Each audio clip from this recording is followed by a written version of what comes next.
नमस्कार. आपल्या सगळ्यांचे सोशल महाराष्ट्र न्यूज चॅनलमध्ये हार्दिक स्वागत. चला वळूया तर एका नवीन बातमीकडे. आजची बातमी. धुळे जिल्ह्यातील अवकाळी पावसामुळे शेतकऱ्यांच्या पिकांचे मोठे नुकसान झाले होते. त्या नुकसानीची भरपाई पंचनामे त्वरित करावे, तसेच शेतकऱ्यांचा सातबारा कोरा करावा या मागणीसाठी धुळे तालुका उद्धव बाळासाहेब ठाकरे गटाकडून जिल्हाधिकारी कार्यालयाबाहेर जोरदार निदर्शने करण्यात आली.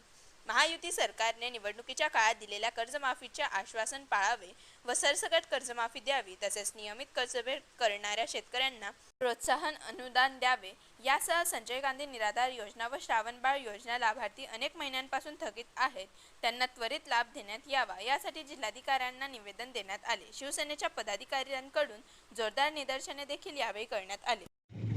गेल्या विधानसभेच्या निवडणुकीवेळीस महायुती सरकारने एक घोषणा केली होती की आमचं सरकार निवडून आल्याबरोबर आम्ही संपूर्ण शेतकऱ्यांना कर्जमाफी देऊ आणि सातबारा कोरा करू.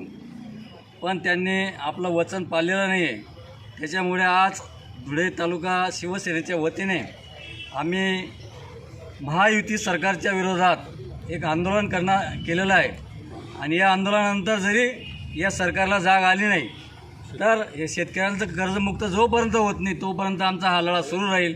वेळ प्रसंगी आम्ही रास्ता रोको देखील करू, पण या शेतकऱ्यांना न्याय मिळाला पाहिजे, शेतकऱ्यांचा सातबारा कोरा झाला पाहिजे आणि शेतकऱ्यांना कर्जमाफी झाली पाहिजे.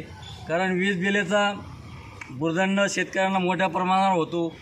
कांदा मागे अवकाळी पावसामुळे कांद्याचं फार मोठं नुकसान झालेलं आहे आणि त्या नुकसानामुळे आज कांदा हा पूर्ण सडका झालेला आहे. तर त्याचीसुद्धा सरकारने भरपाई द्यावी अशी आम्ही अनेक मागण्या याच्या संदर्भात आम्ही करणार आहोत. बातमी आवडल्यास चॅनलला लाईक व सबस्क्राईब करा व दररोज अशा नवनवीन बातम्या पाहण्यासाठी चॅनलला फॉलो करा. धन्यवाद.